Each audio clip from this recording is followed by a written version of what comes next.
Buonasera a tutti. Boa noite a todos, caros amigos. Obrigado por estarem aqui conosco. Para aquele que acho que vai ser um dos encontros mais interessantes que o meeting organizou. Esse meeting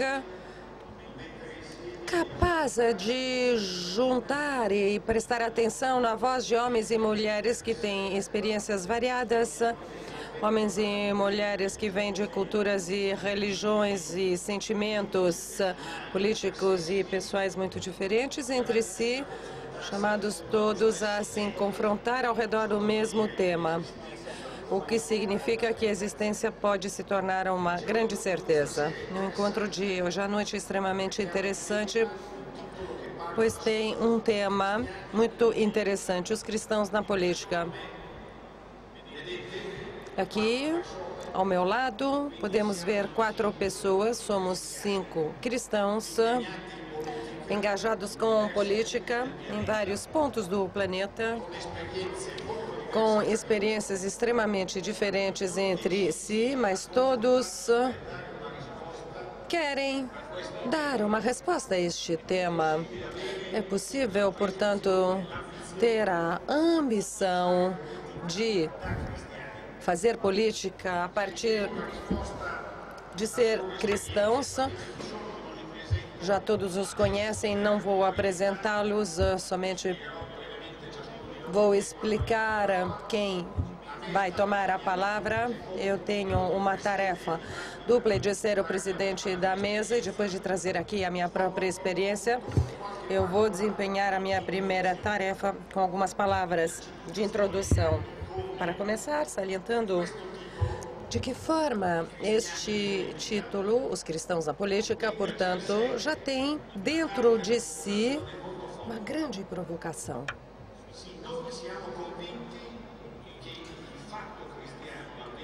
Se nós tivermos a certeza que ser cristão traz consigo uma dimensão, um porte social e político, nós julgamos que o cristianismo não pode ser reduzido ao âmbito particular. Portanto, a história política dos cristãos, e aqui também já escolhemos um objetivo diferente. Em vez de usar católicos, estamos usando o termo cristãos na política. E depois vou explicar o porquê dessa escolha. A história política dos cristãos não começa aqui por nós ou pelos nossos contemporâneos. Nós todos fomos gerados de uma história de 2000 anos. E, portanto, quem veio antes de nós deu um testemunho, deixou um legado político cristão muito forte. Os cristãos, ao longo desses 2 anos, conseguiram construir pedaços de sociedades e organizar inteiras sociedades. E nós estamos dentro dessa história, no coração dessa construção. Eles, sim, faziam política. Os monges que cultivavam as terras, que defendiam a memória do Ocidente, os religiosos que fundavam os hospitais para os pobres, homens e mulheres que trabalharam com os marginalizados. Eles faziam política e, portanto, não é verdade que 2000 anos de história e de experiência, repito, não é verdade, como a cultura dominante quer afirmar, que o cristianismo não tem valor social e política e que a fé é um fenômeno meramente particular. Não é verdade. E nós, hoje, de forma muito humilde, queremos trazer o nosso depoimento neste sentido. Acrescento também que se as coisas forem assim, portanto, se a dimensão do engajamento social e político está dentro da própria fé, faz parte da própria fé, então a comunidade cristã de todos os tempos, incluindo o de hoje, tem entre seus deveres educar ao empenho social e político, ao engajamento social e político. Fazer política não é um opcional para os cristãos. Não estou falando da política dos partidos, somente dessa política, mas sentir o dever de participar, de intervir, de trazer o próprio aporte à construção do bem comum não é um opcional, é sim um dever que tem que estar ligado à verdade da nossa fé cristã, e nós temos certeza disso.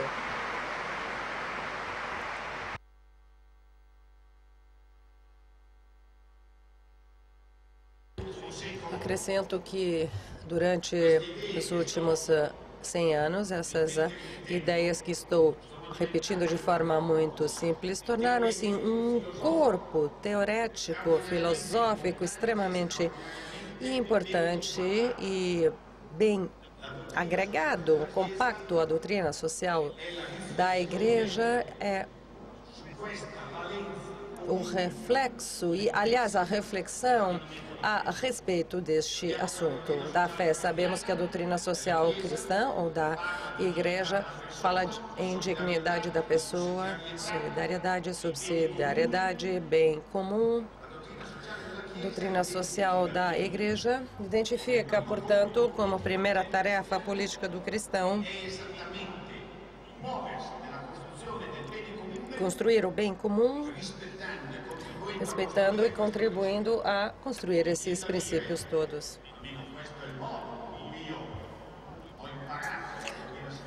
E foi assim que eu aprendi e interpretei a doutrina social cristã, que desse ponto de vista, portanto, a primeira tarefa do cristão que está trabalhando com política não é ficar criando teorias próprias, interpretando as análises da sociedade.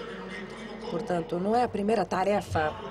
Cuidado, é óbvio que para construir algo na política você tem que interpretar a realidade, interpretar as necessidades dos homens e dar respostas. Mas a primeira tarefa, se for verdade que trabalharam com política, os monges que lavraram a terra e os religiosos que construíram hospitais, a primeira tarefa do cristão na política é justamente salvaguardar as experiências dos homens dentro da sociedade, salvaguardar o espaço de liberdade para a Igreja e para todas as comunidades humanas que vivem na sociedade. Eu repito isso principalmente aos amigos mais jovens que querem entrar na política. Eu pergunto, por que querem vir para a política? Para quê? Para afirmar suas próprias teorias, para desenvolver as intuições pessoais ou para salvaguardar o direito à existência daquilo que os homens constroem, sabendo que aquilo que eles constroem com a própria liberdade e criatividade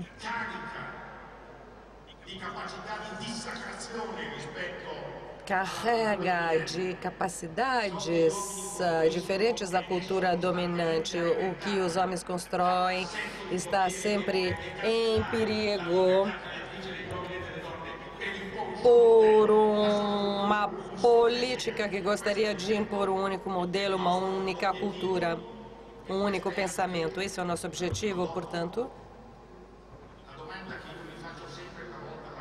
A grande questão que eu coloco também aos meus colaboradores, e eu achei também uma boa maneira para ver se as coisas são certas ou não. A pergunta é a seguinte: isso tudo vai aumentar o nível de liberdade das pessoas da comunidade ou não? Porque se essa lei ampliar os espaços das pessoas e das comunidades é uma boa lei. Caso contrário, é melhor não perder tempo e anulá-la. Essa é só uma pequena introdução e, portanto, agora passo a palavra aos nossos convidados e A primeira pessoa a qual vou passar a palavra vem da Inglaterra, é um filósofo, é um teólogo, é um pensador, é um dos animadores de uns mais importantes em Londres, um colaborador do Cameron, o primeiro-ministro, com o qual aprofundou também o conceito de Society. Philip Long, a você a palavra e obrigado por estar aqui hoje.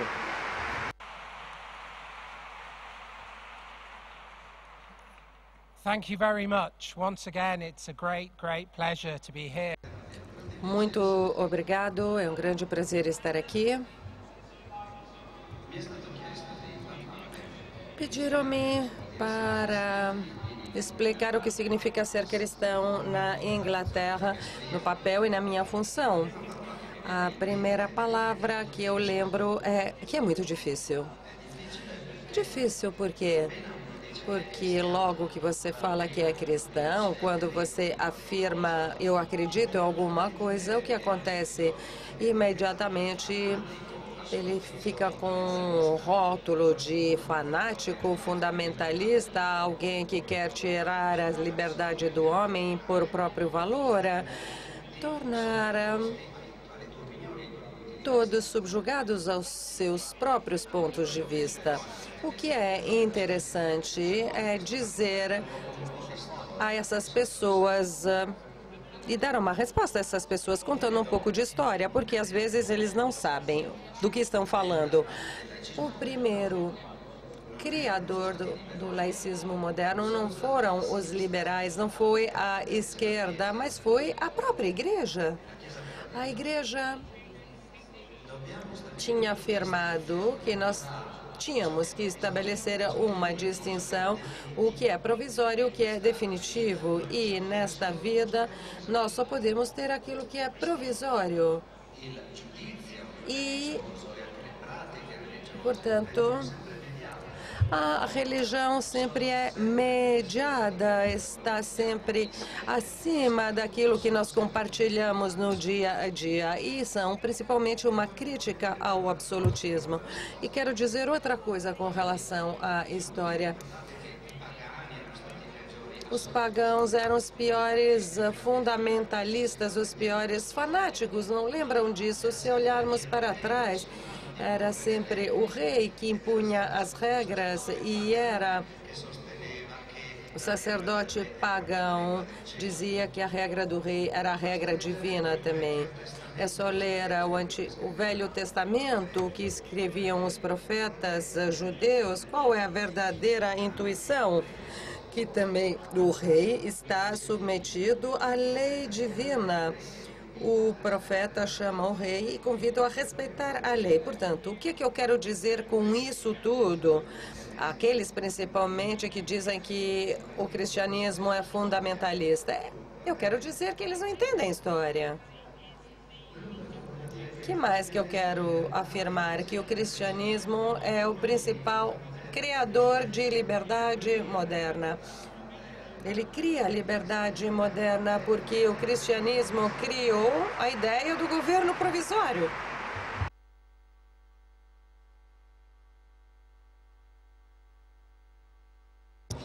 E dessa forma, eu tentei dar uma ideia daquilo que eu faço na vida. Eu sou um filósofo, essa é a minha profissão, filosofia política. Eu sou um estudioso e meu papel como cristão é atacar todas aquelas certezas seculares, atacar as falsidades seculares.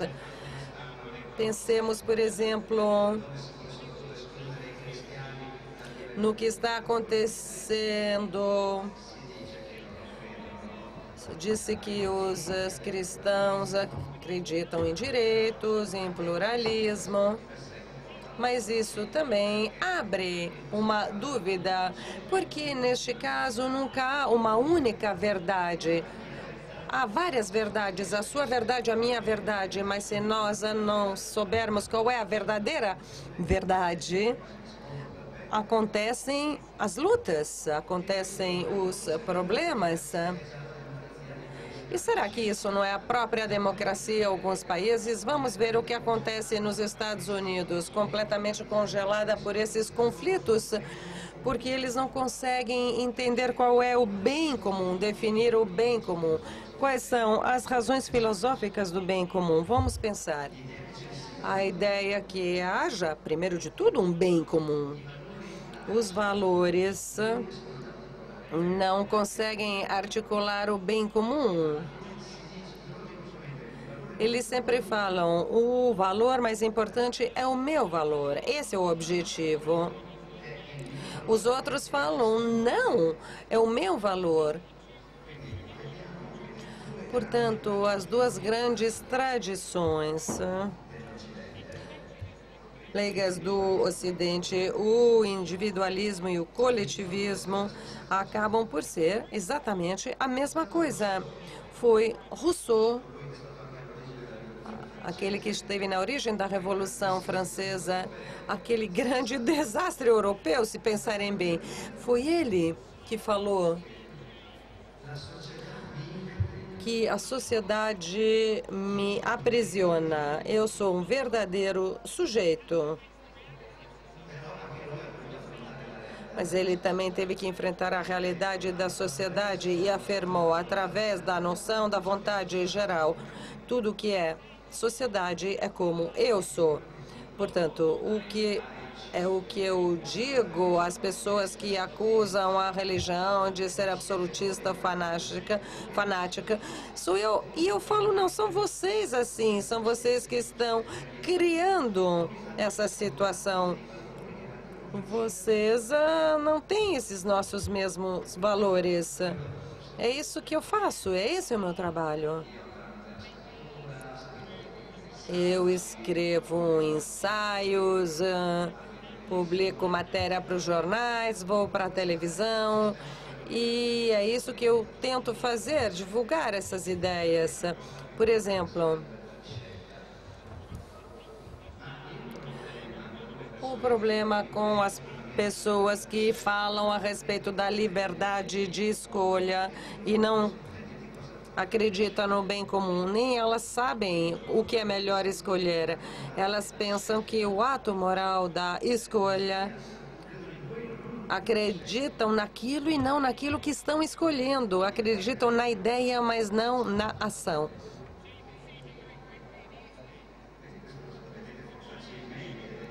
Isso acontece muitas vezes.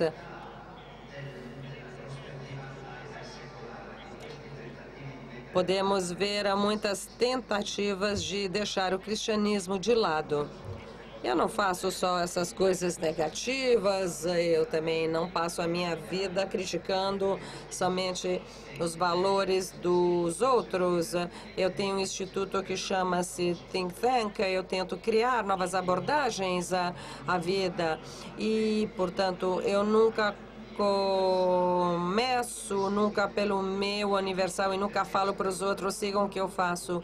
Isso que eles fazem, eu não faço assim. Eu começo pela parte mais baixa, pela base, pelas pessoas, e depois me questiono a respeito daquilo que é o bem comum para essas pessoas. Se começarmos assim, podemos reintroduzir as ideias cristãs dentro de uma sociedade. E tudo isso é levado muito a sério e muitas vezes esses aspectos tornam-se leis. Eu sou muito influenciado pelo aquilo que está acontecendo na Lombardia através do presidente Formigoni, e vou levar para o Reino Unido essas ideias que eu ouvi aqui hoje por ele. E grande parte dessas ideias aplicadas de uma forma diferente estão se tornando lei no Reino Unido. No Reino Unido, por exemplo, a noção de subsidiariedade, com este modelo, começou a melhorar a nossa sociedade. Vamos dar aos cidadãos a possibilidade de pegar as rédeas do Estado para levá-lo ao bem comum. para satisfazer a população. O antigo modelo econômico não funciona mais, por exemplo. Houve toda a retórica do mercado livre, que assenta no individualismo, mas aquilo que aconteceu é que as pessoas que estavam no alto pegaram toda a riqueza, os oligopólios que esmagam o resto das pessoas. Portanto, aprender dos sucessos italianos é muito bom. Eu tinha falado das cooperativas sociais para que haja benefícios para todos, uma economia baseada que assenta na relação, no intercâmbio. E, mais uma vez, isso também está se tornando uma lei no meu país, seguindo esses exemplos. Portanto, para encerrar a minha exposição, aquilo que eu faço é que tento usar boas ideias para resolver ideias más. Depois eu falo com as pessoas, eu vejo quais são suas necessidades e tento tirar proveito dessas ideias. Tento desenvolver novas ideias, pegando várias ideias, criando uma nova sociedade onde todos possam beneficiar das oportunidades. E mais uma coisa eu gostaria de acrescentar.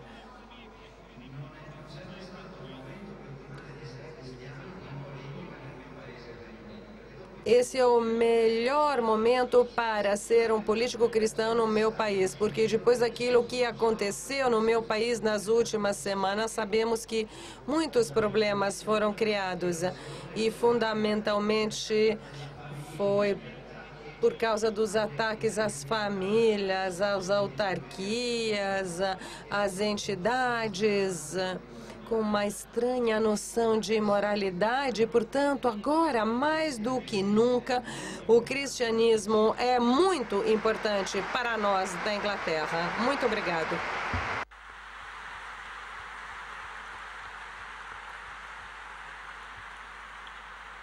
Grazie veramente.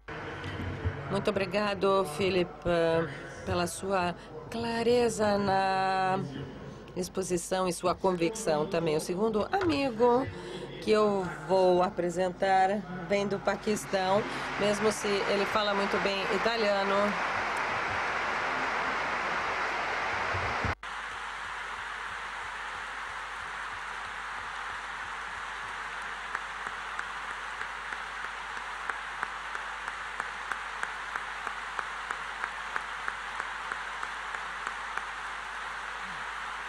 Mi sembra che sia inutile che ve lo presenti. Não adianta que eu apresente, não é? Mas se naquele cantinho não souber quem é o nosso amigo, chama-se Paul Bhatti e é conselheiro do primeiro-ministro do Paquistão para as relações com as minorias. Obrigado, Paul. A você a palavra.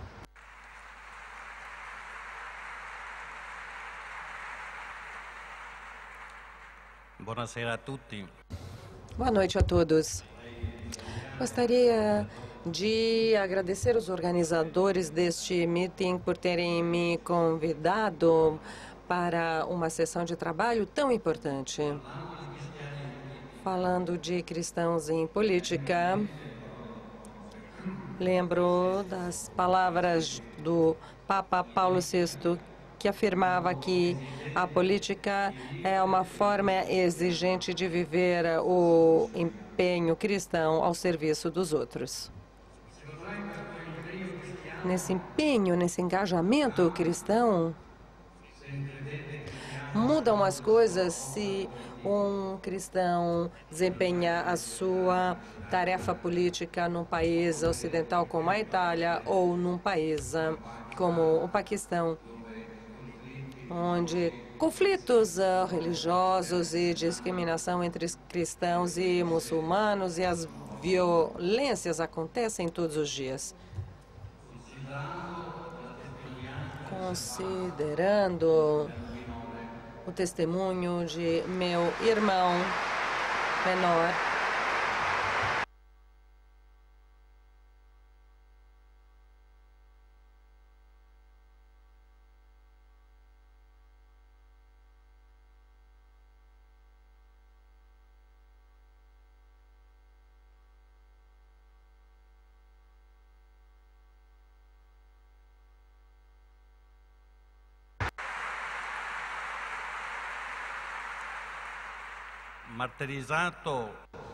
martirizado a 2 de março, que era ministro federal das minorias do Paquistão, e após ter escolhido de prosseguir o seu trabalho, vou tecer alguns comentários a respeito de seu legado. Antes, gostaria de mencionar brevemente a realidade do meu país. O Paquistão é um país com maioria muçulmana, que chegou à independência em 14 de agosto de 1947. Até aquele momento fazia parte da Índia. Mais de 180 milhões de habitantes, tornou-se o segundo país mais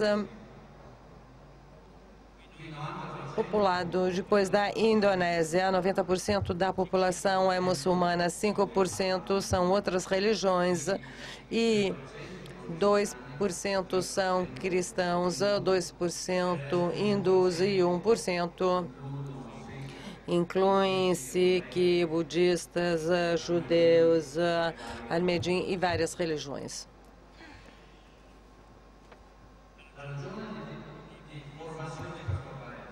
A razão da formação deste país só foi religiosa, porque os muçulmanos queriam um país separado da Índia e, portanto, desde o início, o Paquistão tinha um conceito religioso muito forte, um marco muito forte. E depois de várias guerras com a Índia, por causa do Caxemir, a invasão soviética no Afeganistão e a última invasão ou guerra, quer que seja, pelos terroristas, obviamente piorou as coisas no Paquistão, criando uma sociedade com muito fanatismo, com muito fundamentalismo e grupos terroristas também. O Shahbaz, o meu irmão mais novo, deixou um legado para o meu país, com uma grande fé cristã. Sua vida, desde o começo, foi um exemplo de bom cristão. Ele, a partir dos 13 anos de idade, acompanhava todos os ritos cristãos e católicos e praticava a religião. Nós éramos 5 irmãos e crescemos e fomos criados numa família católica com um ensino muito forte. Shahbaz era o que mais tinha seguido esse ensinamento, principalmente na sua vida prática. Ele esteve muito próximo dos cristãos, o que são a parte mais fraca e mais pobre do Paquistão. E a partir dos 17 anos de idade, começou a lutar com relação aos direitos básicos. Eu lembro que a sua luta começou quando os extremistas ou fundamentalistas no Paquistão queriam criar um documento diferente para os cristãos no Paquistão. E ele não aceitou, porque não devia haver discriminação de acordo com a religião de um homem para o outro. E, mesmo sendo ele muito novo, ele lutou muito com relação a esse aspecto e conseguiu travar essa proposta de lei que havia sido submetida ao governo do Paquistão. E depois ele lutou contra a ditadura, lutou contra os militares que durante muito tempo estiveram no Paquistão. E ele fez isso tudo em prol dos cristãos e dos mais fracos. E ele negociou muito a respeito deste assunto e depois acabou e aliando-se em 2002 com o governo atual do Partido Popular do Paquistão. O chefe era Benazir, que também foi morto alguns anos atrás. E eles tinham os mesmos valores humanos. Ele conseguiu muitas coisas para os cristãos com relação aos direitos básicos e continuando a lutar para isso, ele quis também levar adiante a causa que todos nós conhecemos muito bem.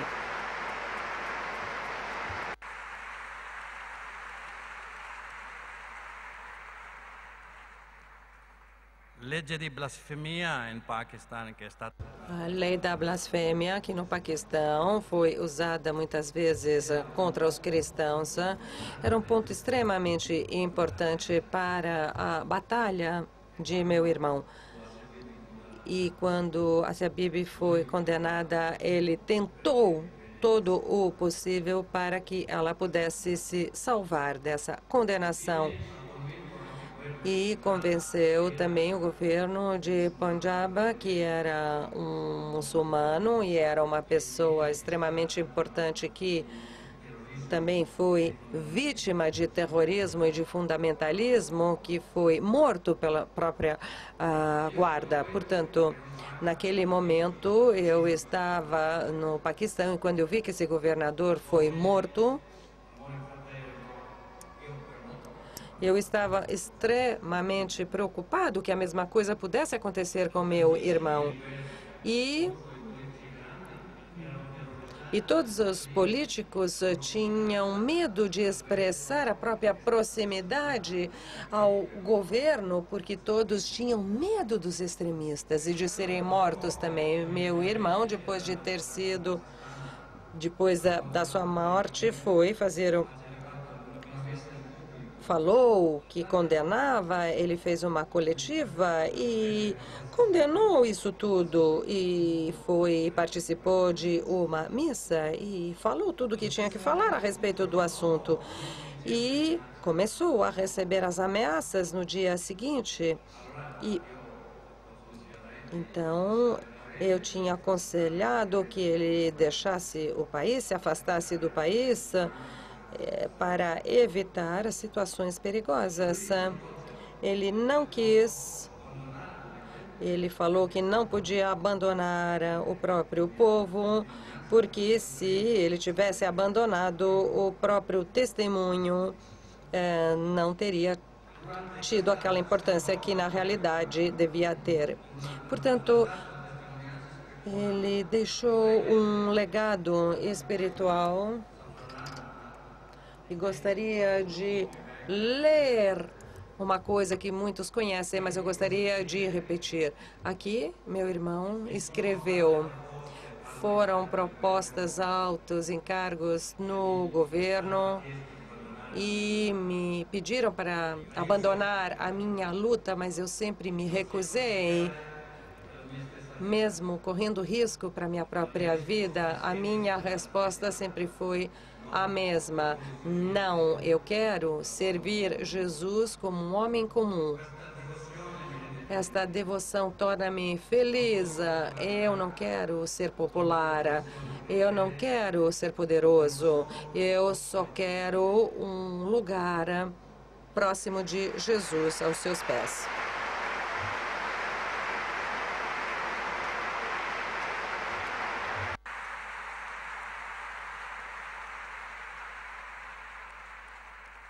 Voglio che la mia vita Quero que a minha própria vida e o meu temperamento e as minhas ações demonstrem que eu estou seguindo Jesus Cristo. Este desejo é tão forte dentro de mim que eu me consideraria privilegiado se durante esse meu esforço, durante essa minha luta para ajudar os mais necessitados, os pobres e os cristãos perseguidos no Paquistão, Jesus pudesse aceitar o sacrifício da minha vida. Quero viver para Jesus Cristo e para Ele quero viver, morrer. Eu não tenho medo de viver neste país. Muitas vezes os extremistas tentaram me matar, de me aprisionar, me perseguiram, me ameaçaram, usaram a minha família contra mim. Os extremistas, há alguns anos atrás, pediram para os meus pais, para meu pai e para minha mãe, de me convencerem de desistir da minha missão. Caso contrário, teria acontecido alguma coisa comigo, mas meu pai continuou me encorajando e, portanto, eu digo, até eu viver, vou continuar nesse caminho com Jesus, essas pobres pessoas, e vou continuar a acompanhá-los e a defendê-los. E mais, eu tiro muita inspiração da Bíblia e tiro muita inspiração com relação à vida de Jesus, mas eu leio o Novo e Antigo Testamento, os versos da Bíblia e a palavra de Deus, a minha força e a minha determinação tornam-se ainda mais fortes quando eu penso que Jesus Cristo sacrificou tudo e que Deus mandou o seu próprio Filho para a nossa redenção e para a nossa salvação. Eu me questiono como eu posso deixar de fazer a mesma coisa. Ele disse, pegue na sua cruz e siga-me. Os passos da Bíblia dizem, eu tive fome, vocês tiraram a minha fome, tive sede, vocês tiraram a minha sede, eu era estrangeiro e vocês me abrigaram nu e me vestiram, eu estava doente e vocês me trataram. E assim, quando eu vejo pessoas pobres e necessitadas, eu penso que atrás deles está Jesus, que necessita de ajuda. E, portanto, eu quero amparar essas pessoas. Este é o depoimento de meu irmão e, portanto, são coisas que ele fez concretamente.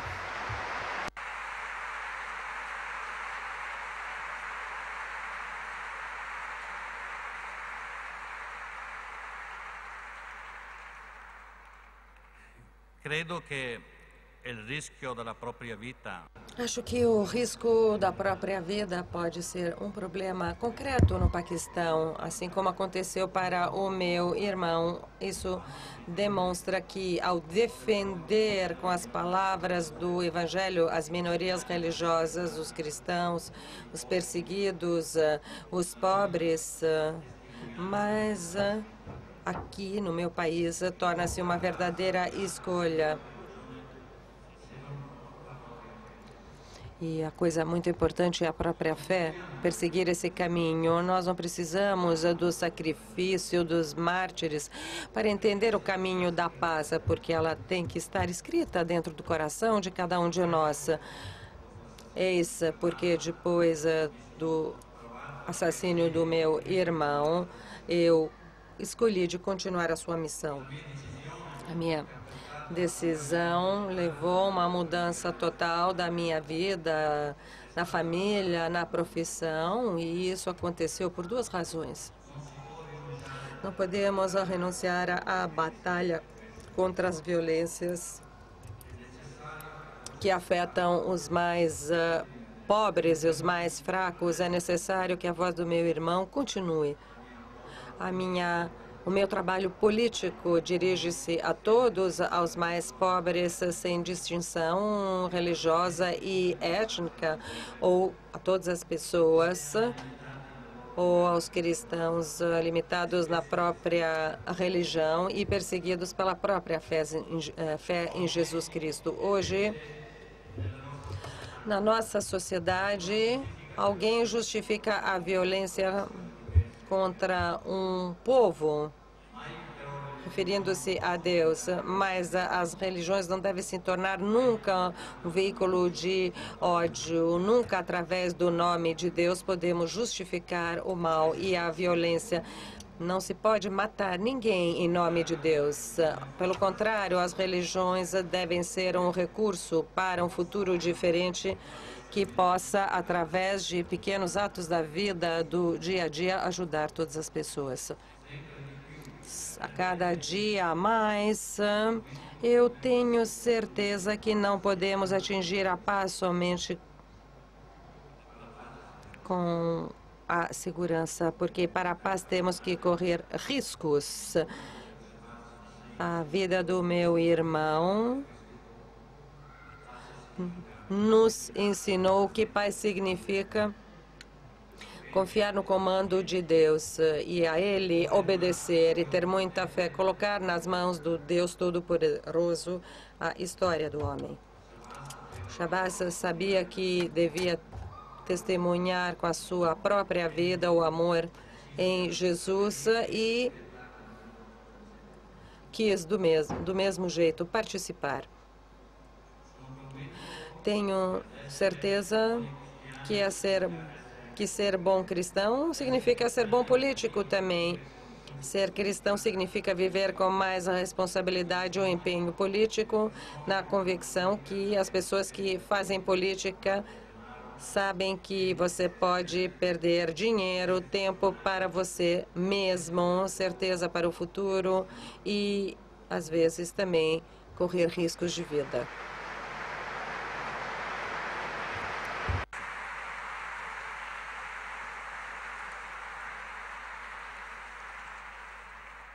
Ho capito. Eu entendi que lutar para os direitos das minorias no Paquistão não significa trabalhar somente para uma batalha política de parte, mas é uma maneira de construir uma ponte para a paz com todos e justiça para todos. A Europa e a Itália podem, sem dúvida, ajudar a evoluir a política do meu país, a criar um novo diálogo entre culturas e religiões diferentes. Se escolhermos uma relação que respeita as várias culturas e religiões, é muito importante porque temos que evitar levar do Ocidente para o Oriente soluções que não devem ser adaptadas. Não é verdade que a sociedade paquistana não possa evolver e desenvolver-se para padrões de maior segurança. Toda a vida do meu irmão justamente trabalhou neste caminho para afirmar o valor da boa política das pessoas que trabalham na sociedade e na igreja. Eis porque ele afirmou que na paz e na justiça podemos ser uma única família e assim glorificar o nome de Deus. Muito obrigado.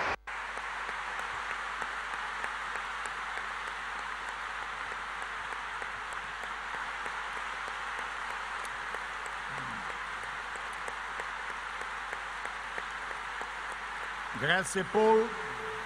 Muito obrigado, Paul. Obrigado pela sua experiência extraordinária e seu depoimento tão claro. Vou passar a palavra ao terceiro hóspede. Vem da França. Trabalha no Parlamento Europeu, onde foi eleito pela primeira vez em 1999 e reeleito em 2004 e 2009. A partir de 2007 foi eleito e continua a ser presidente do grupo do Partido Popular Europeu no Parlamento Europeu. Vamos passar a palavra ao Joseph Daul.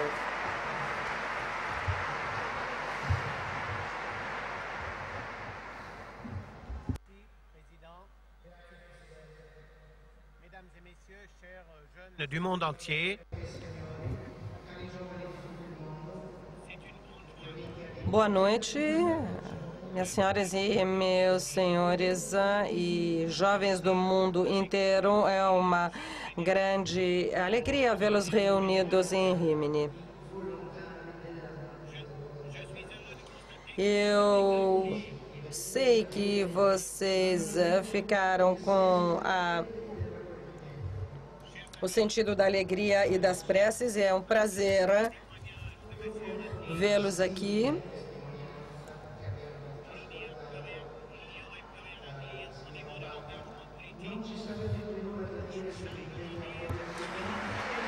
Mas vamos dizer simplesmente, vamos seguir esse exemplo do empenho político, do engajamento político.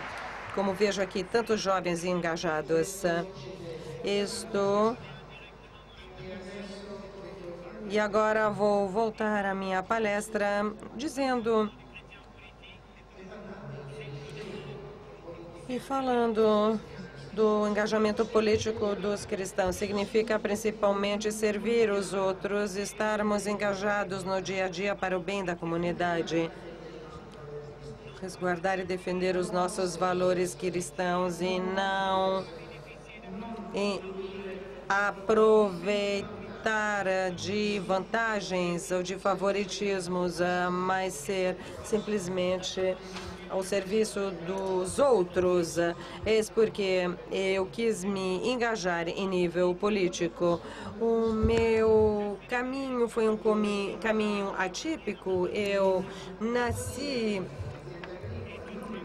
numa fazenda e não no partido político, e toda a minha vida, antes que as minhas atuais funções de presidente, eu fui prefeito de uma pequena cidade, de um pequeno município. Isso significa consolar uma família que teve um problema com uma pessoa que morreu num acidente, ou uma família que perdeu um filho por problemas de drogas, mas significa também participar das alegrias e as dores das famílias ao longo de um ano. Ser prefeito significa também prestar atenção nas necessidades dos jovens, das pessoas mais de idade, e temos que encontrar soluções mais concretas aos problemas do dia a dia. Eis o sentido do engajamento político. Isso vale para os cristãos e vale também para os não cristãos. Eu devo dizer que a fé e pertencer a essa comunidade eclesial é uma razão a mais para fazer isso tudo. Todos aqueles que participam da vida social têm o direito e o dever de se engajar em nível político. Cada um de nós é chamado a fazer isso de várias formas, de acordo com as próprias capacidades. A família, a comunidade local, regional, nacional, europeia ou global. Cada qual tem a sua própria função. E eu me apelo a todos vocês: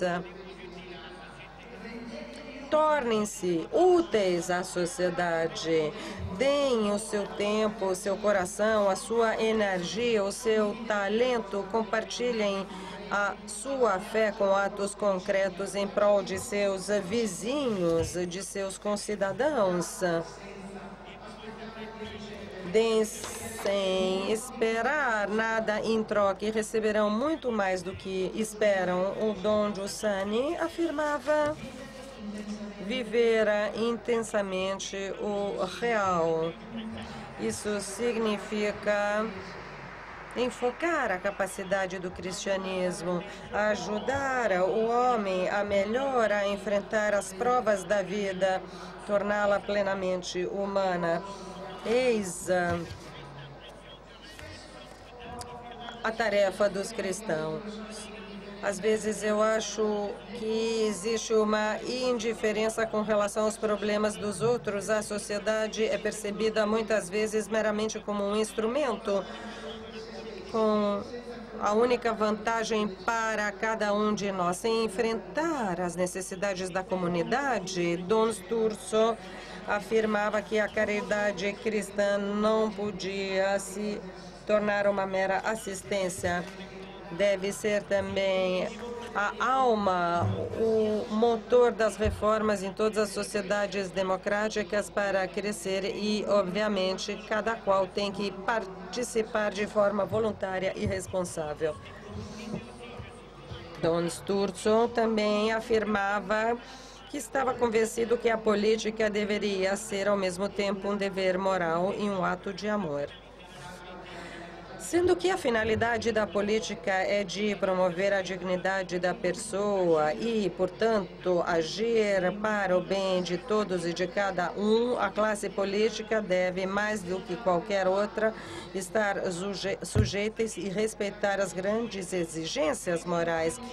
Caros amigos, todos os homens são chamados por Deus a viver de uma forma responsável. O empenho, o engajamento social gera o direito e o dever para cada um de nós de dar passos, fazer e atos concretos. Em breve, não é suficiente criticar os políticos.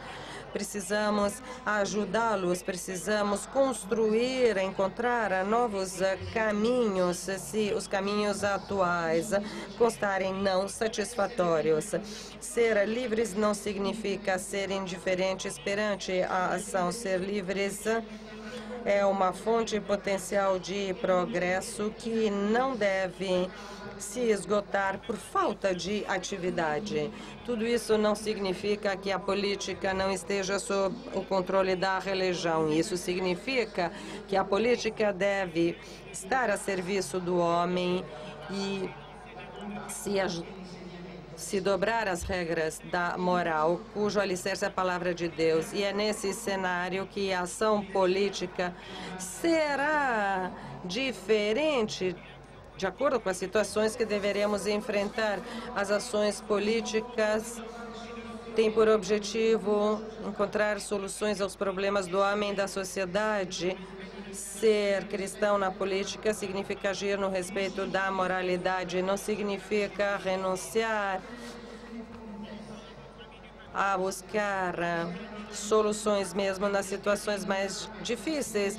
Vamos pensar nos nossos amigos do Paquistão, do Iraque, no Egito, em nível do PP com o Mauro. Apresentamos propostas. Mauro negociou com os outros grupos para ter uma resolução comum do Parlamento Europeu desse ponto de vista.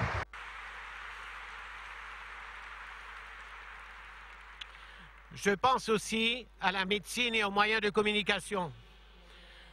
Eu penso na medicina e nos meios de comunicação, mas as nossas gerações estão muito insatisfeitas, não gostam dessa desigualdade das nossas sociedades. Je crois avoir conscience que ces progrès techniques E ser cristãos na política significa que esses progressos técnicos, por mais positivos que possam ser, não são um fim, mas uma ferramenta ao serviço do bem comum. E não poderia encerrar este pensamento sem prestar o meu depoimento pessoal a respeito do que significa para mim ser cristão em nível europeu. E eu começaria lembrando a história da Europa, que não tem sentido sem o cristianismo, que se considerarmos os pontos fortes e fracos, não podemos esquecer que os princípios da fé católica e que o ensinamento da Igreja inspiraram os pais fundadores da Europa, de Gasperi, Schuman ou Adenauer, e continuam a nos inspirar, animado por um espírito patriota, mas não nacionalista. Alcide de Gasperi tinha entendido que as raízes cristãs que eram compartilhadas por todos os países europeus mereciam abandonar uma certa cota de soberania nacional. De Gasperi dizia: a política significa construir, e partindo deste princípio foi um homem de ação. Vejo os deputados europeus perante mim. A nossa sala de grupo chama-se Alcide de Gasperi. Ele está presente a cada dia em nossas reuniões.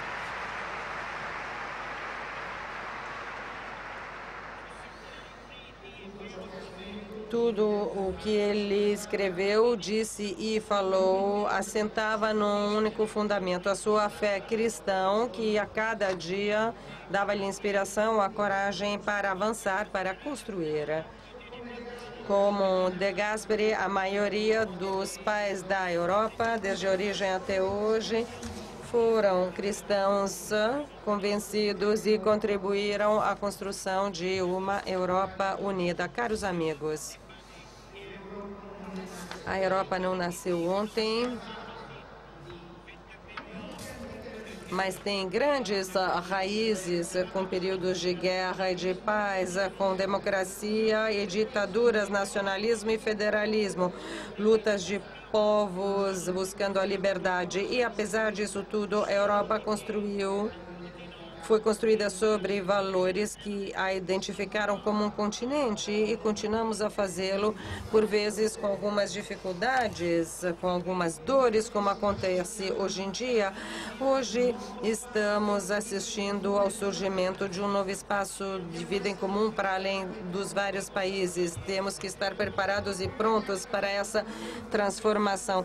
Temos que acompanhar a nossa transformação com nossa bagagem religiosa e cultural para desafiar a globalização, todos os problemas que vivemos hoje e que estão nas primeiras páginas dos jornais não podem ser resolvidos com menos Europa, ou com menos integração, ou com menos convergência.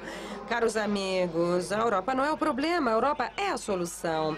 Através de uma solidariedade, através de uma união maior dos 500 milhões de europeus, nós poderíamos sair com sucesso deste túnel tão difícil. Tudo isso passa através do engajamento de todos nós.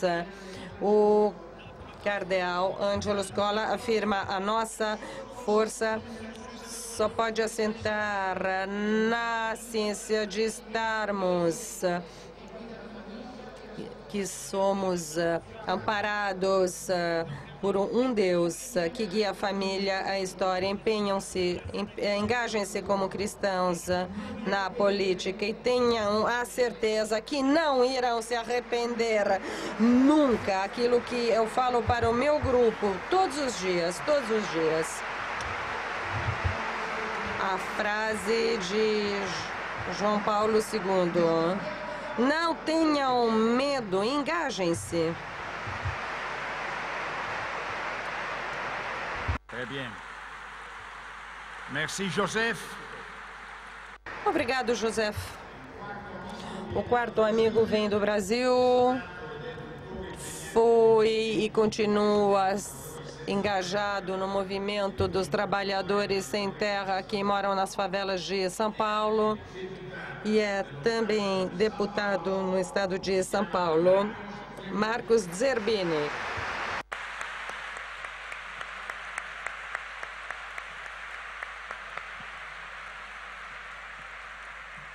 Buonasera a tutti e a tutti. Boa noite a todos e a todas. Eu vou começar dizendo que nunca tinha pensado em ir para o parlamento. Eu não tinha projetos de trabalhar como político e me tornei deputado por causa do trabalho social que eu realizo a partir dos anos 80 em São Paulo,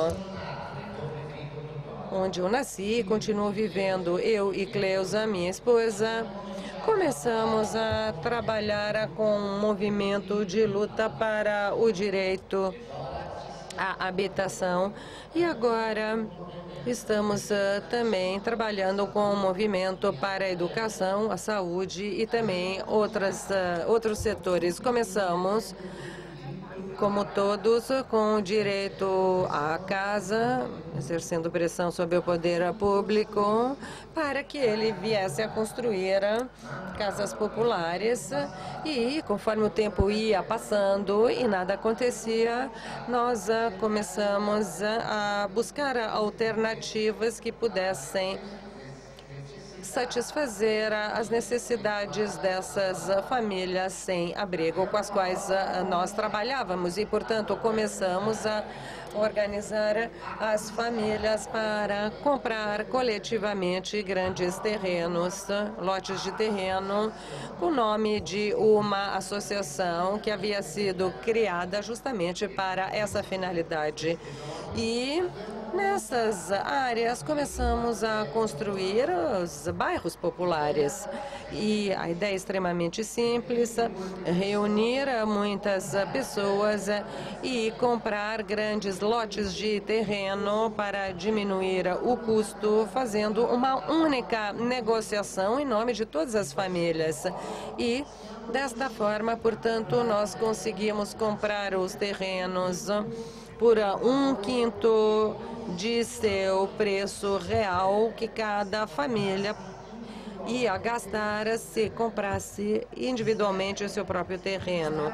E, a seguir, preparava-se um projeto, faziam-se todos os trâmites, começava a construção da casa, lentamente, dependendo da situação financeira de cada família envolvida. E foi assim que nós compramos terrenos para 18.500 famílias. Mais de 12.000 famílias já estão morando em casa própria, enquanto que as outras ainda estão esperando a aprovação do loteamento para poder começar a construir a sua própria casa. E quando começamos com essa experiência, fomos falar imediatamente com os órgãos públicos para organizar as infraestruturas necessárias, o saneamento básico, e começamos a ter problemas mais uma vez. Tentamos, portanto, políticos que pudessem nos ajudar nessa obra. Alguns nos ajudaram e nós também os ajudamos a serem reeleitos, mas eles não estavam muito engajados com a nossa obra. E depois de uns tempos, eles acabavam não se interessando mais ao assunto. Depois de várias tentativas, os coordenadores dessa grande obra resolveram que nós tínhamos que ter um nosso político nascido dentro da própria história e decidiram que esse político que devia representar essas pessoas todas devia ser eu. E foi assim que eu cheguei até o parlamento do estado de São Paulo, a ser deputado do estado de São Paulo. Nas primeiras eleições eu tinha vergonha de pedir o voto para as pessoas e hoje também tenho.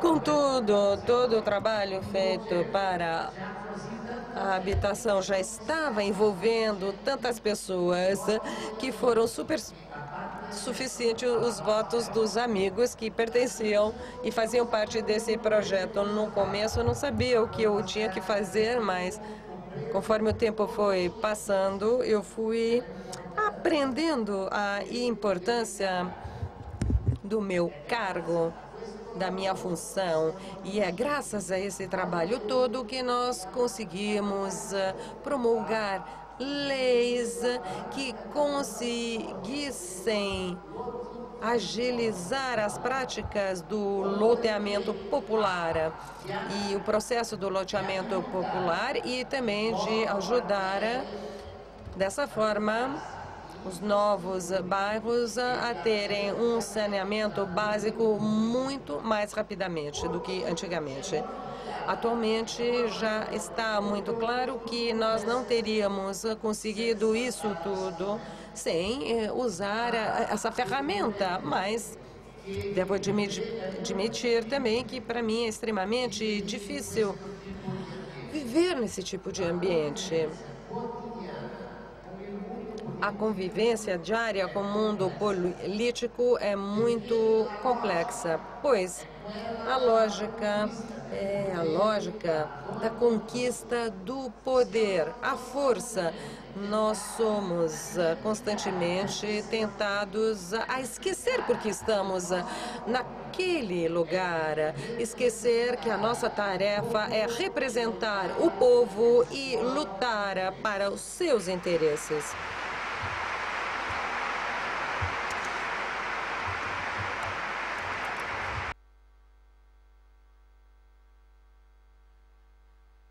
É muito fácil cair na armadilha dessa lógica e começar a tentar conquistar a cada dia sempre mais poder, esquecendo que a nossa tarefa real é estar ao serviço da construção do bem comum.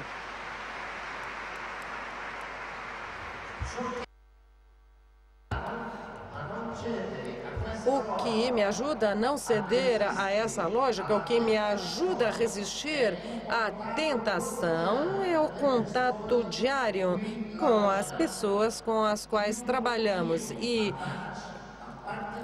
eu continuo a participar das reuniões da associação para poder olhar todos os dias o rosto das pessoas que gostam de mim e que acreditam em mim, pessoas que lutam para conseguir construir uma casa para os próprios filhos, que trabalham durante o dia e estudam à noite, que dormem somente 3 ou 4 horas por noite com o desejo de conquistar um futuro melhor. Pessoas essas que mostram todos os dias que o mundo real é esse e não o mundo do poder. Rostos que não me permitem me enganar com relação ao caminho que deve ser trilhado, porque tornam Cristo concreto, ele se encarna na vida do dia a dia. Nós pensamos que a nossa tarefa como cristãos na política, portanto, é aquele de sermos melhor do que os outros, sermos mais honestos, administrar da melhor forma possível. E às vezes corremos o risco de entrar na lógica do poder, com a desculpa que, chegando ao poder, poderemos construir uma sociedade mais justa e mais fraterna. Mas, assim sendo, nós acabamos nos tornando políticos como todos os outros.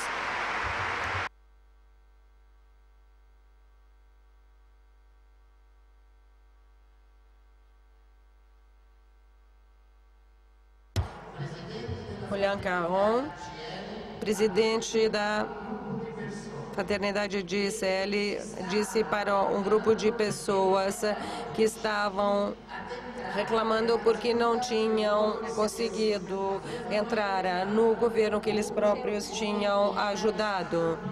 E como havia sido prometido no início, é lógico que eu não estou falando do governo da Lombardia, do meu amigo Formigoni, fique bem claro. Caron afirmou: por que perdem tempo brigando para as migalhas que caem da mesa do poder? Migalhas que caem da mesa do poder. É impressionante, é verdade. Na política, muitas vezes acabamos nos perdendo porque estamos preocupados com as migalhas e não ficamos interessados em viver como homens apaixonados por Cristo, testemunhando que é possível viver a política livres do poder.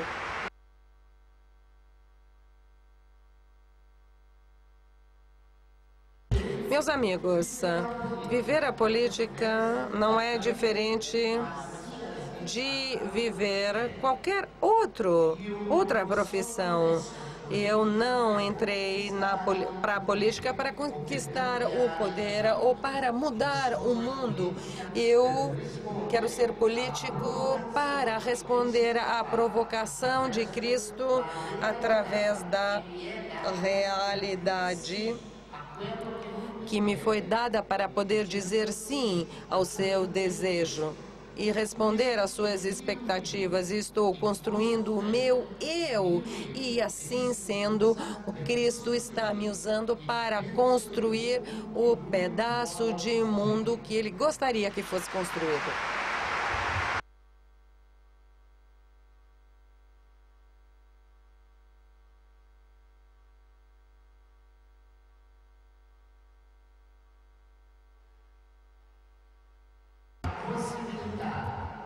tive a possibilidade de passar alguns dias com Caron e fiquei impressionado em ver com qual a liberdade que lhe guia a fraternidade de comunhão e libertação. Eu fico emocionado de ver a sua maneira de trabalhar. E dizia a mim próprio, todos aqueles que eu conheço e que têm um cargo mais alto tentam ser diplomáticos, tentam o consentimento dos outros, evitando os embates, evitando os contrastes. Assim, é possível mandar com mais tranquilidade. Mas, pelo contrário, eu via nele um homem que não tinha medo, receio dos conflitos, que não buscava o consentimento, mas ele perseguia sempre a verdade. E vendo essa maneira de atuar, eu falei para mim mesmo, eu quero ser livre na política, na minha obra, na minha relação com a Cleusa. Isso aconteceu há 2 anos atrás e a partir daquele dia em diante eu cresci dentro dessa experiência de liberdade com relação a tudo e a todos. A cada dia eu fico surpreso de conseguir viver a vida desse jeito, mas aquilo que mais me deixa de boca aberta é que a vida não é fácil, torna-se sempre mais difícil, surgem mais problemas. Eu tive muitos problemas com o governador do estado, que é do meu partido, porque tinha opiniões diferentes das minhas e isso me prejudicou politicamente. Mas eu sou muito mais feliz assim e me sinto muito mais livre.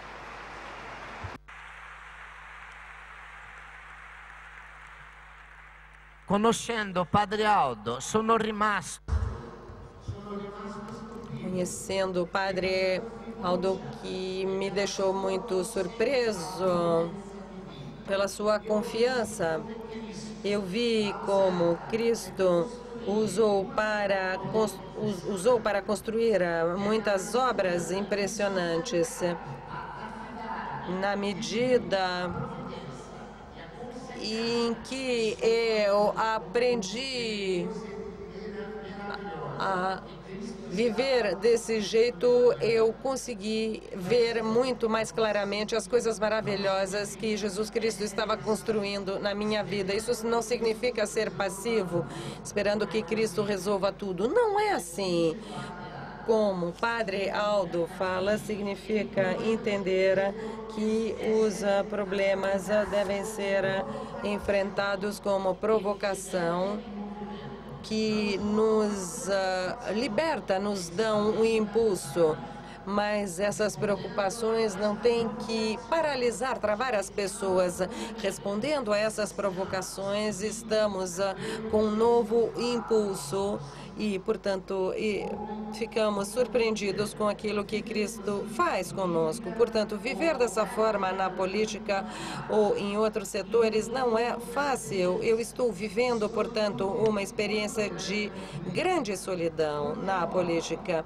Muitas vezes eu me questiono a respeito desse sentido, se é verdade que esse é realmente o meu lugar. E às vezes tenho vontade de abandonar a política, mas Cristo é muito generoso e me deu a companhia de muitos amigos, principalmente da Cleusa, que além de esposa é a companheira preferencial do meu destino, do meu caminho.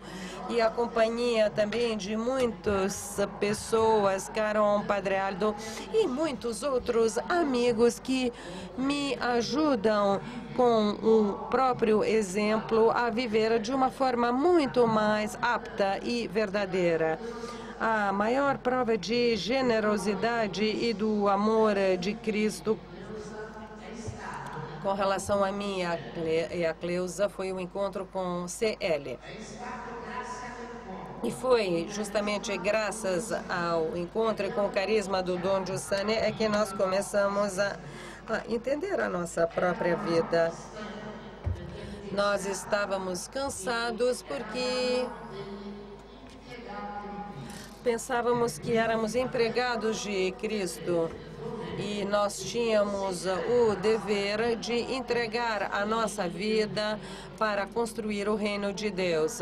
E encontrando o movimento e conhecendo e ouvindo o Caron, que em agosto de 2005 afirmou que Deus nos amou de um amor tão profundo que antes que o mundo existisse, os cabelos da nossa cabeça já haviam sido contados. Nós vimos passar perante os nossos olhos, num instante, todo o filme de nossa vida e isso tudo ajudou-nos a entender que nós não éramos soldados de Cristo, mas éramos o objeto de seu amor. E foi evidente que, ouvindo aquelas palavras e percebendo e entendendo toda a nossa história, entendemos que Cristo tinha nos acompanhado a cada minuto e em cada lágrima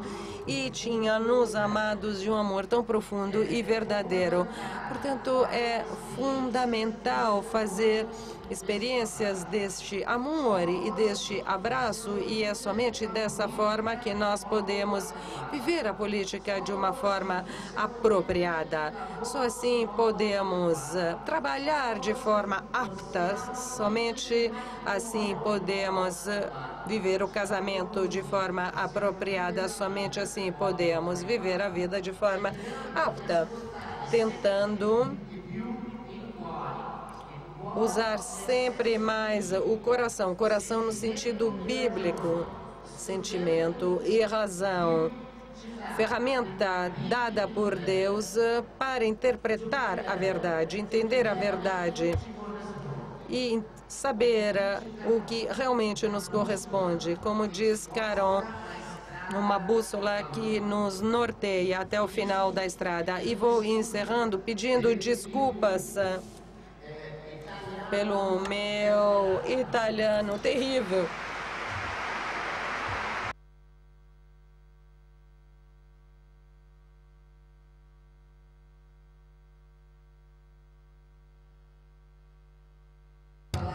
Era melhor ter falado em português, mas eu preferi o italiano como gesto de agradecimento ao Dom Giussani e a todos os amigos italianos de CL.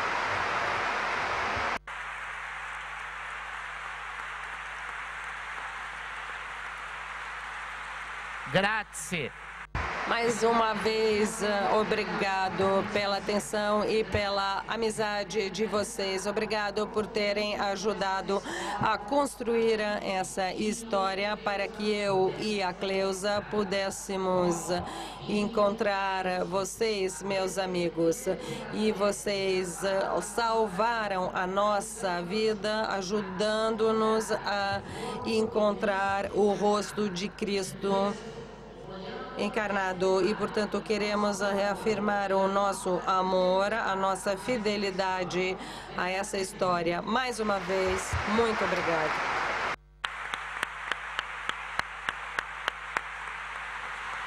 Grazie Marcos. E adesso... Obrigado, Marcos. E agora a experiência de um italiano, porque eu tenho um papel duplo, ser presidente da mesa. E tentei resumir o mais possível para poder ouvir todas essas experiências do mundo todo, Ásia, França, Alemanha, Estados Unidos e agora Itália. A mesma sensibilidade, a mesma maneira de agir, que demonstra como o cristianismo é uma experiência que pode gerar vida e política. Gostaria, portanto, de continuar a ser sintético também nessa parte de depoimento pessoal. Um pouquinho diferente de outras apresentações que eu fiz, porque julgo eu que, com o que está acontecendo atualmente, o político tem o dever de ser o mais concreto possível e, portanto, gostaria de falar de fatos e somente de fatos concretos. Estando aqui nesses dias, eu vi que essa é uma exigência de muitos. Depois de muitos anos, ouvimos muitos políticos que vieram aqui falar ao meeting a exigência que eu ouvi pelos jovens é essa. Mas, caros políticos, em vez de vir aqui falar das coisas futuras, por que é que você não apresenta um balanço daquilo que vocês já fizeram? Contam aquilo que já fizeram. Portanto, se essa for a exigência, eu quero responder essa pergunta. Portanto, qual é a prestação de contas do Formigoni? Não é meu, pessoal. Só gostaria de comentar o seguinte. Quais são os resultados que foram criados a partir da escolha que o Formigoni, eu fiz, e não somente eu, de usar a subsidiariedade no governo da Lombardia? Nós temos uma aliança política, nós temos o Popolo della Libertà e a Lega Nord, homens, mulheres, vereadores, todos juntos há 16 anos atrás, portanto, fizemos essa aposta de usar até o fundo o tema da subsidiariedade, tema muito claro da doutrina cristã, mas também da liberal. Eu quero agradecer mais uma vez meus companheiros de viagem, o pessoal de Forza Itália, de Aliança Nazionale, da Lega, desses partidos que aceitaram de fazer comigo essa aposta que nos traz hoje aqui a dizer que o governo de uma grande região europeia, que é a Lombardia, usar a subsidiariedade traz resultados. Eu não sei quantos aqui ouviram a palestra do meu vice-presidente, o Andrea Di Belli, da Lega, que falou há 2 dias atrás aqui em Rimini, falou as mesmas coisas que eu próprio poderia ter dito e provavelmente eu vou dizer agora as coisas que provavelmente ele teria dito se tivesse tido mais tempo. Essa é a nossa aliança de centro-direita, mas nós fizemos uma escolha que outros amigos e colegas não fizeram. E hoje estamos tomando a palavra, vereadores, presidente e vice-presidente, estamos falando todos a mesma coisa. No momento de crise da política, num momento extremamente difícil para todos, talvez a coisa séria é dizer que há diferenças. Talvez que nós deveríamos dizer que temos que apostar em valores que nós afirmamos acreditar. Nós temos que sofrer o que temos que sofrer para chegar nos resultados. Portanto, a coligação é a mesma, os partidos são os mesmos. Há 16 anos atrás, nós apostamos na subsidiariedade. Hoje podemos apresentar alguns resultados. Nós não inventamos isso, não fomos nós os criadores desse princípio. Nós aprendemos, aplicamos, entendemos e ouvindo muitos depoimentos, como aconteceu hoje à noite. E, portanto, hoje nós podemos apresentar uma prestação de contas. Eu vou falar principalmente de um tema que eu acho ser o âmago da sociedade moderna de hoje e que é o tema mais importante para um cristão que faz política, que é o tema da família.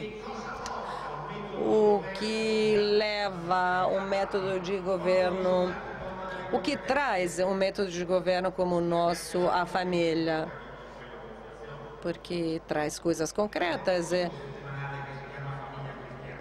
Eu também li uma revista que chama Família Cristiana, que lançou uma provocação uns dias atrás.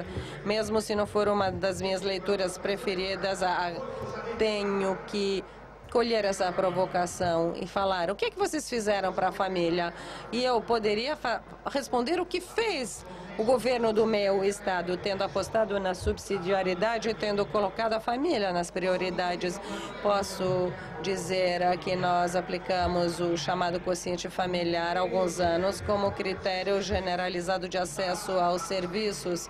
Os tickets, as assistências, as políticas são diversificadas no nosso estado, na nossa região, de acordo com o número de pessoas daquele grupo familiar, levando em conta de pessoas de idade, de pessoas sem emprego, etc. e tal. Nós nos concentramos também na maternidade, inventamos uma ferramenta, instrumentos. Nós tomamos essa decisão em maio de 2010 e investimos 5 milhões de euros em períodos de vacas magras, que não são poucos, para criar o chamado Fundo NASCO, portanto, de ajuda à maternidade, para as mulheres que na Lombardia teriam escolhido o aborto do próprio filho por causa de razões econômicas. Portanto, nós falamos a essas mulheres: o governo da região da Lombardia vai te ajudar se o problema for econômico. E fizemos uma aposta. Nós afirmamos que nós não queríamos que nenhuma mulher na Lombardia pudesse abortar por razões econômicas. Se a razão é econômica, o sentimento de solidariedade da Lombardia vai te amparar, vai te ajudar. Fizemos isso em vários anos. No primeiro ano, 1.100 mulheres que estavam grávidas renunciaram ao aborto que queriam realizar, porque falando com os nossos postos de saúde, nós sabíamos que elas queriam abortar e acabaram a aceitar esses 1.800 euros distribuído em 12 meses. 1.100 crianças que não deviam nascer acabaram nascendo na nossa região. É por isso que nós quisemos dobrar essa alocação para as mulheres grávidas. E sempre durante essa legislação, nós nos concentramos também na mulher, porque há outro problema, é aquela chamada conciliar o tempo de trabalho e o tempo da família. Portanto, nós criamos as chamadas políticas de conciliação, com uma série de contribuições, subsídio às empresas com horários diversificados, se constroem creches na própria empresa, se dão às mulheres a possibilidade de conciliar o trabalho com a família. Outro slogan, é o seguinte: não queremos que nenhuma mulher na Lombardia seja obrigada a sacrificar a própria profissão para a família ou a família para a profissão. Nós queremos que na Lombardia todas as mulheres possam ser mães e profissionais. Essa política está dando grandes resultados na Lombardia. Mesma escolha foi feita com relação às pessoas de idade. Espero ser claro. Ao governar um estado ou uma região, nós temos orçamentos que são limitados, que te obrigam a fazer escolhas, a optar por uma coisa ou outra. Política significa escolher o que é mais importante, o que é menos importante, e nós fizemos essa escolha. Essa prioridade, a subsidiariedade, nos levou a prestar assistência às pessoas de idades não autossuficientes. Portanto, nas nossas chamadas residências sanitárias de saúde, nos nossos asilos, 60 mil pessoas de idade, que são quase 80% das pessoas que estão na Itália. aliás, 58% estão na Regione Lombardia, com o subsídio da Regione Lombardia. São vários aqueles que ficam em casa e que são acompanhados. A Regione Lombardia não recebe mais subsídios pelo governo central das outras regiões. Não recebemos proporcionalmente um centavo a mais. Nós optamos por esse caminho, nós corremos riscos e, portanto, hoje eu tenho alegria e orgulho de apresentar aqui esses resultados e ofereço ao apreço de todos, porque, como sempre falamos durante os meetings, a meeting gosta de política feita de conteúdos. O meeting também sabe apreciar e avaliar as diferenças que existem nas mesmas correntes políticas. E aqui há um grupo, Popolo della Libertà e Lega, que na Lombardia privilegiou um modelo que outros amigos em nível governamental não privilegiaram. Julguem vocês, amigos, se estamos falando em modelos que funcionam ou que não funcionam. Trabalhamos, por exemplo, com relação às políticas de refreamento dos gastos, tema que daqui a alguns anos, que começamos a trabalhar no começo do milênio, em 2010 e 2011, chegou a ser extremamente atual. Como todos sabem, hoje a Regione Lombardia, a administração italiana que menos gasta de todos para o próprio funcionamento. O que são as despesas de funcionamento? São aquelas que se referem aos salários de nossos colaboradores, ao funcionamento da sede, as despesas de funcionamento do governo e do Estado.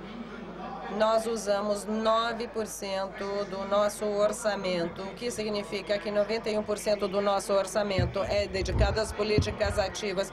O que gastam as outras regiões, os outros estados? A média dos outros estados italianos é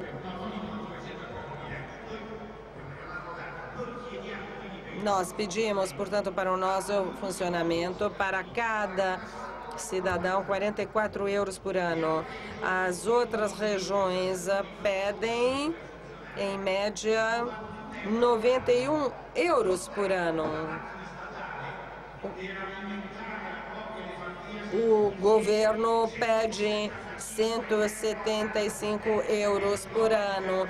É porque eu estou falando que o governo tem que racionalizar as próprias despesas, vendendo os patrimônios que tem e colocar menos a mão nos bolsos dos italianos. É viável, pode ser feito.